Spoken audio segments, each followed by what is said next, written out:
Karen thought she could humiliate me by burning my brand new car, a blatant act of entitlement and rage. But she didn't anticipate that I owned the showroom, had security footage, and a strategic plan that would turn her arrogance against her. One misstep, one clever trap, and her ego, influence, and reputation would collapse in front of the entire neighborhood.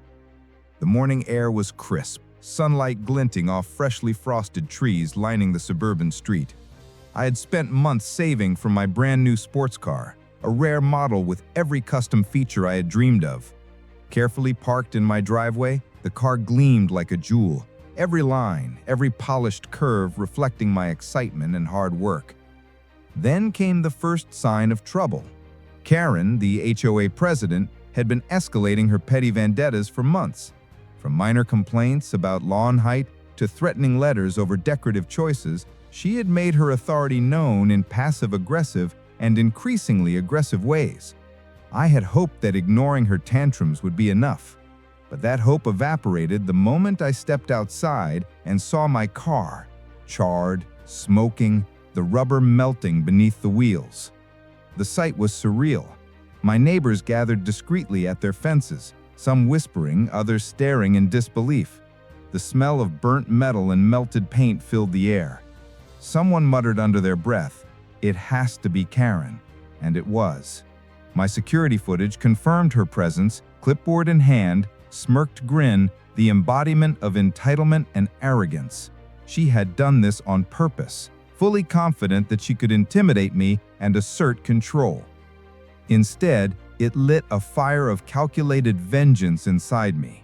I didn't react impulsively. I didn't confront her in anger. I documented everything: security camera footage, witness accounts, and the charred remnants of my vehicle. Every detail mattered.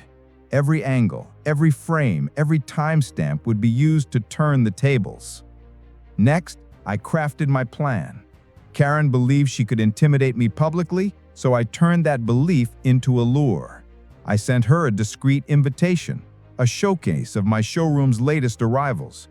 She arrived with her husband in tow, expecting a superficial display and perhaps an apology. She had no idea she was walking into a trap meticulously designed for legal, financial, and reputational impact. Upon entering the showroom, the tension was palpable. My car, the model she destroyed, was on full display, pristine and polished, a legal replacement already processed. Cameras recorded every interaction, every facial expression, every micro-movement. Karen's eyes flickered with recognition and fear. Her smug confidence wavered. Her husband, equally unaware, glanced around nervously, sensing the undercurrent of control shifting against them. I welcomed them warmly, masking my inner satisfaction. I said, "Take a look at the craftsmanship." I gestured casually toward the display. Karen moved closer, her focus locked on the car she had tried to destroy. Each step she took triggered motion sensors discreetly connected to my recording system. Her every action was documented as she approached and then recoiled from the car, knowing that any further attempt at destruction would be fully captured and used against her. The legal phase commenced quietly but effectively. Using the video evidence, I filed criminal charges for vandalism and destruction of property. Simultaneously, I initiated civil proceedings, detailing repeated harassment, intimidation, and deliberate overreach of HOA authority. Each motion, each filing was precise, fully validated, and strategically structured to maximize impact. Karen's reaction was predictable: denial, threats, and attempts to undermine the legitimacy of the evidence. But her arrogance blinded her. Every previous complaint, letter, and minor fine she had issued was cataloged and juxtaposed against the irrefutable proof of her destructive actions. The narrative was now entirely in my favor. Court proceedings revealed a pattern of behavior, a repeated course of intimidation, unlawful property interference, and an abuse of HOA authority. Her husband, once a quiet observer, witnessed the unraveling of their social standing. Neighbors, once hesitant to speak, began offering testimonies about Karen's past abuses, creating a comprehensive case that reinforced the narrative of entitlement met with consequence. During the hearings, media outlets picked up the story. Headlines highlighted the audacity of Karen's actions and the meticulous way I had countered them. The community watched as her authority collapsed, her reputation shattered, and the HOA's credibility dwindled. The very organization she had wielded as a weapon against neighbors now appeared as a cautionary tale of unchecked power.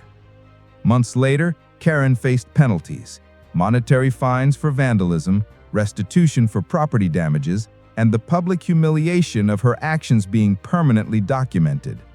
The HOA restructured under new leadership, implementing safeguards to prevent future abuse. Her husband, caught in the collapse, realized the personal consequences of her reckless behavior. The car, now fully restored and legally compensated, became a symbol of justice, resilience, and strategic thinking. Neighborhood children and adults alike marveled at the story, learning that preparation, documentation, and a well-executed plan can turn even the most brazen act of aggression into an opportunity for decisive victory.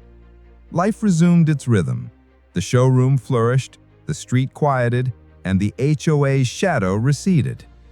The story of the burned car and the downfall of Karen became legendary, a testament to the power of strategy, patience, and measured action.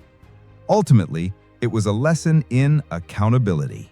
When entitlement meets preparation, arrogance meets consequence.